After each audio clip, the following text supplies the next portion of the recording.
Everyone, তোমরা তো আগের দিনে দেখলে আমি চলে এসেছিলাম একদিনের জন্য শ্বশুরবাড়িতে। আসলে শ্বশুরবাড়িতে একটা ছোট্টখাট্টো জন্মদিনের অনুষ্ঠান ছিল, কিন্তু যেহেতু আমি কোনো অনুষ্ঠানেই থাকতে পারি না, তাই আমার শাশুড়ি মা ফোন করে বলেছিল আয় সবাই মিলে একসাথে, বেশ ভালো লাগবে। আর সত্যি বেশ মজা হয়েছিল। প্রথমবার আমি শ্বশুরবাড়ি কোনো অনুষ্ঠানে মানে ছিলাম।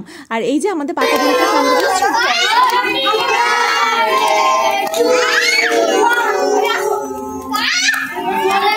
দুষ্টু হয়েছে আমাদের পুকুবড়িটা, যে কাউকে কেক কাটতে দেবে না, একাই কেক কাটবার হ্যাপি টু ইউ করতেই আছে। দেন পরের দিন শ্বশুরবাড়িতে কাটিয়ে আবার চলে এসেছি বাপের বাড়িতে।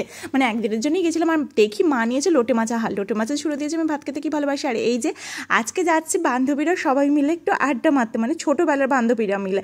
আমরা আসার আগে থেকে এত প্ল্যানিং করে রেখেছিল ওরা যে এখানে যাবো ওখানে যাবো, কিন্তু একটাও হয়ে ওঠেনি। তাই একটু ছোট্ট খাট্টো করে আমাদের বাড়ির কাছে একটা ক্যাফে মতো হয়েছিল, সেখানে গিয়েছিলাম। আর ছোটোবেলার বান্ধবী, আর তারা যদি মানে এতটা ভালো হয়, মানে এগুলো যেন আমাদের কাছে একটা সম্পদ। এত ভালো কাটিয়েছিলাম সেদিনের সন্ধ্যাবেলাটা।